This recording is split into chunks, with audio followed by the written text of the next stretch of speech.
So, you went to the thrift store and you found a really awesome shirt. It's the perfect fabric, it fits really well, and you love it. But you don't really like long sleeve shirts. So, we're gonna make this short sleeve, and I'm gonna show you how. First, find a shirt that fits you really well and it's the perfect length, and we're gonna use that as our template. So try to get your fabric as flat as you can, and we're going to write down a few numbers.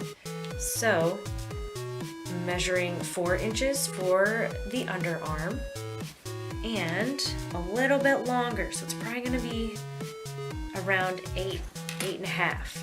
So you might have to use a measure tape even, or this is a quilting square. These are fun. This is 8 3/4.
Well, here you go.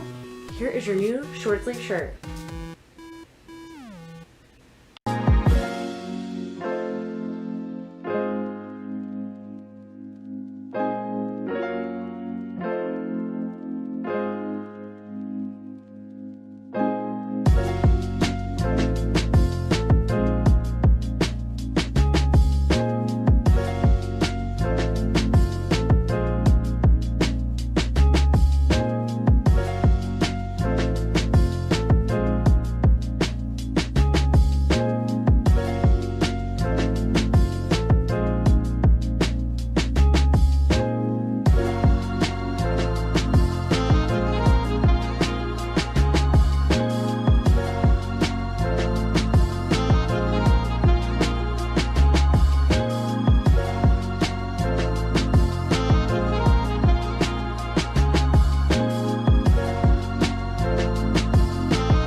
What it's all about. It's all about the first laptop. No, not that laptop. The portable typewriter. The typewriter is a mechanical device to produce printed characters on a piece of paper by typing individual keys. Introduced in the 1870s, they became widely used for business communications up until the rise of modern-day personal computers in the 1980s. The basic idea is simple. You press a key, and a lever attached to it swings another lever, called a type hammer, up toward the paper. This turns the paper up and moves the carriage back to the start of the next line. The typewriter and the telegraph were very important inventions. Both of these inventions made it easier for people, for governments, and for businesses to communicate with each other. Using the typewriter increased the speed at which messages could be written. A person could type words much faster than by writing them. The first American patent for what might be called a typewriter was granted back in 1829. However, there was a breakthrough in 1867 when Christopher Lathan Scholes of Milwaukee, with the assistance of his friends, invented their first typewriter. Even though he had been unsuccessful in the marketing of this invention, Scholes was aware that the typewriter would be vital in helping women achieve entrepreneurial freedom, saying it was a means for women to more easily earn a living. Typewriting led to a separation of the authorship and the writing up of documents, which provided a new social avenue for women, especially in business and politics. This particular typewriter, the Remington Deluxe Model 5, was a portable typewriter made in the 1940s. These days, people are still using the typewriter, mainly because they still work, and they challenge the user to be more efficient and see their errors on paper. Another reason typewriters are still used is they don't require any electricity. The typewriter is a source of art to many. Typewriters are also very much in demand for period dramas and for plays.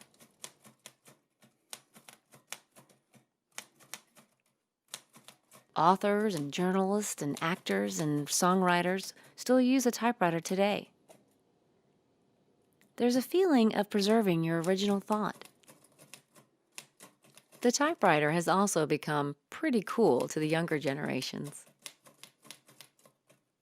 And a lot of people feel if you type a letter to someone, it tends to become a keepsake, unlike maybe an email that gets deleted shortly after.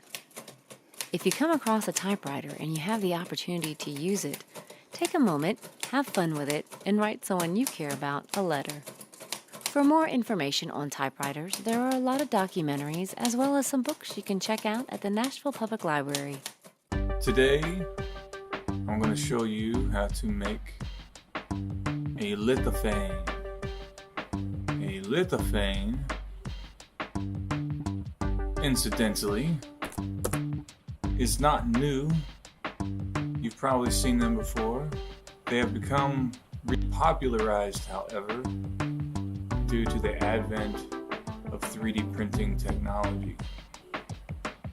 You create an image that with a backlight can be 3D printed and looks really cool. Let's see what an actual definition here. An etched or molded artwork in very thin translucent porcelain that can be seen clearly only when backlit with a light source. I want to show you the porcelain kind because those are pretty cool. And they're old, relatively old. Fancy, very fancy. I'm guessing these are molded, likely. There's a ton of other tutorials on this. If mine doesn't answer all your questions, or if you want to explore some other methods or techniques, but this one today is pretty quick and easy. This is actually the way I have done them in the past. So I got a couple pictures of Martin Luther King that I downloaded here. I'm going to try doing this with each one. I'm going to drag and drop the image. There's a couple different methodologies, or a couple different websites I've believe you can use Blender quite easily, which is a free software that's very, very powerful. Here's a little instructable on how to make lithophanes in Blender. There's the old Mona Lisa. I have actually done the Mona Lisa in the past, but that's not how we're going to do it. We're going to do it with this awesome website, 3dp.rock/lithophane. So as you saw when I dropped that image, it automatically generated the file for us. So if I go to download, it downloads the three-dimensional geometry file here, the STL file. Stereolithography is what STL stands for. And here it is in all of its glory. Looking super fancy. The back. Incidentally, here in Mesh Mixer, which is the program we're using, click W and it shows us all of the individual shapes that represent this geometry. They're all actually triangles. But if I go here to select, this little circle here is my selection tool. Now I've selected triangles. I can actually manipulate these triangles here in Mesh Mixer if I want to, just to show you. Select those triangles and then I can do all kinds of stuff. But I'm going to cancel and I'm going to leave it, hit escape, and hit W for wireframe again. And then I'm going to go over here to, let's use Prusa. Could also use Cura or MakerBot, which you would generally end up using in the library. MakerBot is probably the most commonly available printer for you guys. The downtown branch, we've also got some Lulzbots minis. Alright, so we've got our file, our resolution looks good, our infill looks good-ish. It depends. That infill can be seen. It's probably best if we do it at higher infill, I believe. Slice now. And it's going to create each individual layer. That's what it's doing. It's slicing. There's a couple limiting factors of the resolution of the printers. If we print it, we look at this. This actually looks like it was printed flat on the printer bed. If we do it flat on the printer bed, kind of like this, our X and Y, let's see here, this green arrow is Y, the red is X. The X and the Y resolution is limited to the accuracy of the motors that control the machine. The Z resolution, which is the this blue arrow, the Z resolution is greater. I can actually get more precision. No, that's the layer heights. So I can get up to 50 microns or 0.05 millimeters in my layer heights. Whereas in the X and Y direction, my resolution is limited to my nozzle size, which is 0.4 millimeters. So if we use a smaller 3D printer nozzle, we can actually get greater resolution in the X and Y. The same kind of motors are used on the X and Y axes of these 3D printers. My Y motor right here, right there, excuse me, that's the X motor. The Y motor's underneath it in the back there. The Z motors are there and there on either side. They control these threaded rods, or these nicely machined precision ball screws, ball screw rods or whatnot. This motor is like the same as that motor, is the same as that motor. They're all the same accuracy.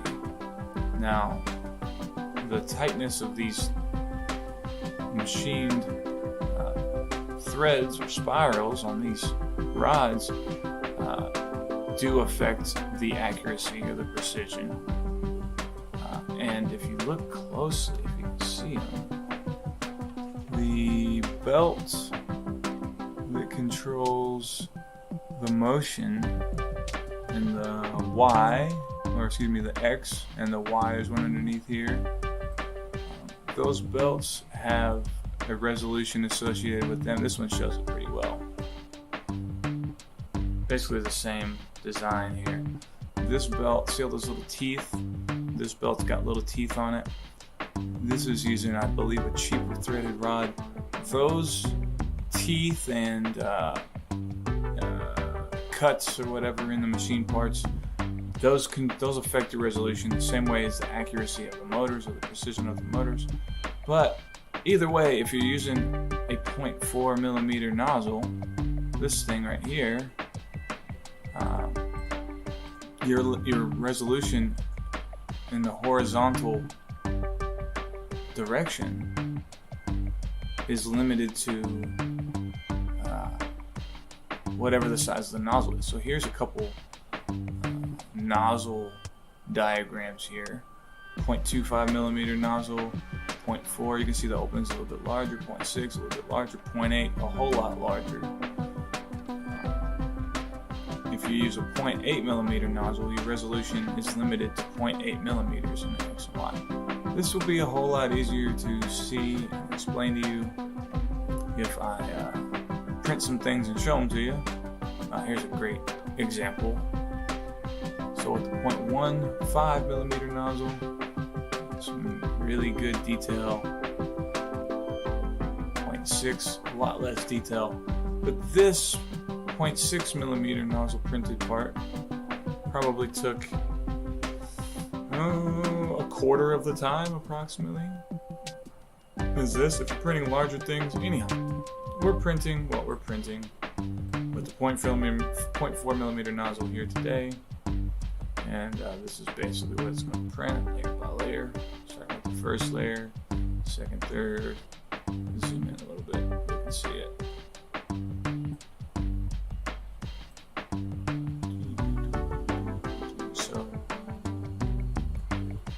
Layers are 0.15 millimeters, and that should make this work pretty darn well. I'll show you what it looks like when it prints. We'll probably do a couple other examples here. We could use this, chose the file, and create the STL. Either way though, you do a whole bunch of them. I'm telling you, you do the flat one, you do it flat like this, it's going to look kind of goofy like this. This looks okay, you can tell what it is, but see all this splotchiness? That's from the nozzle making contact with the print. And it just doesn't look as good as if you do it vertically. So, say we want to do, this is a much better example. I'll show it to you here. Oh wait, I'm going to download the G-code. I'm going to export the G-code to my desktop. We're going to call it MOK1 vertical Prusa PLA, and for 0.5 hours. Come over here, delete this.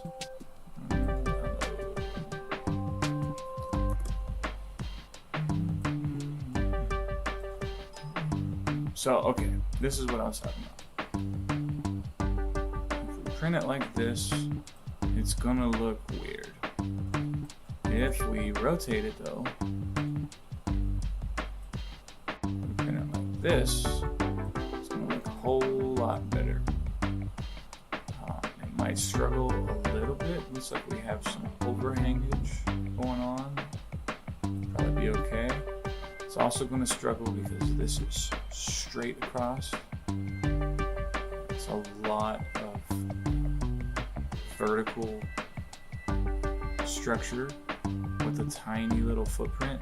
With that last file that was curved, I had a lot more strength. So if I were going to do another one, if I were to make a recommendation here, say we pull this over to here, go back to another outer curve. Well, I would just go ahead and make a recommendation. Do a curve, or at least a slight curve, just like this. This is probably going to turn out pretty darn well. I might struggle. I got some more overhangs. It's going to have a little bit of trouble printing that perfectly. It'll probably be okay though. Let's see the last one, see what it looks like.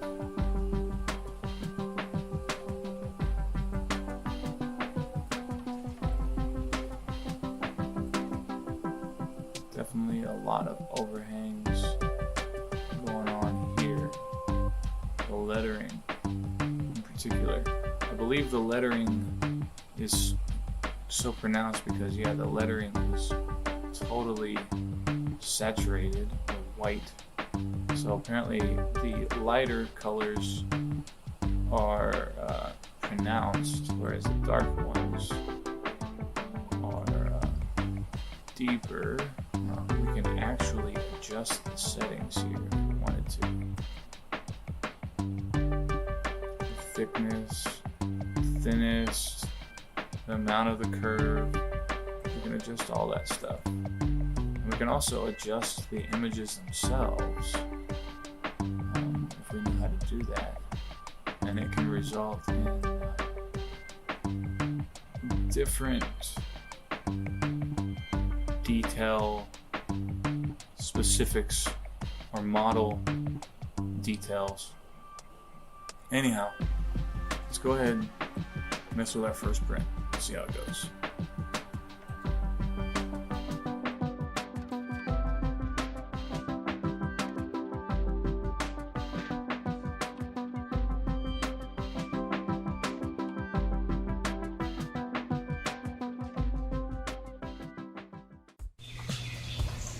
Whoa, what a cool rock.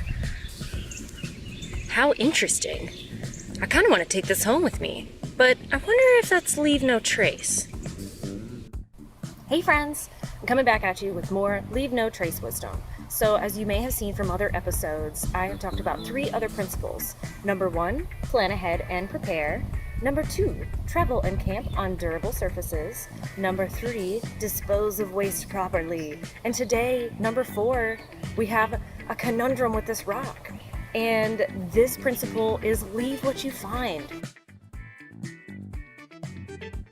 So when we find really cool stuff like cool rocks or like a really cool flower, we're gonna wanna leave that where it is and leave it in the environment where it's naturally occurring. So remember, leave no trace is all about impact. And there's the spectrum. There's a lot of impact over here, and then there's not very much impact. So taking something out of its environment, never to be seen again, is causing impact. And if you leave it where it is, you're not causing any impact. So try to remember that. And sometimes it's hard to leave something really cool behind, but most of us have phones on us. So if you do have one, go ahead and snap a picture or work on your sketching skills and draw a picture of it. Those are really cool. And it's great to make your sketching skills better. Also remember to avoid carving your name into trees and other plants. That's not fun to see, and it really hurts the plant. It's not good for them. Also, if you're around a clearing and you're constructing things out of it and using the materials that are on the ground, try to leave as little trace as possible there. So if you're moving things to camp there, move them back when you leave. And remember, a great campsite is found and not made. So try to find something that's naturally occurring before creating one instead.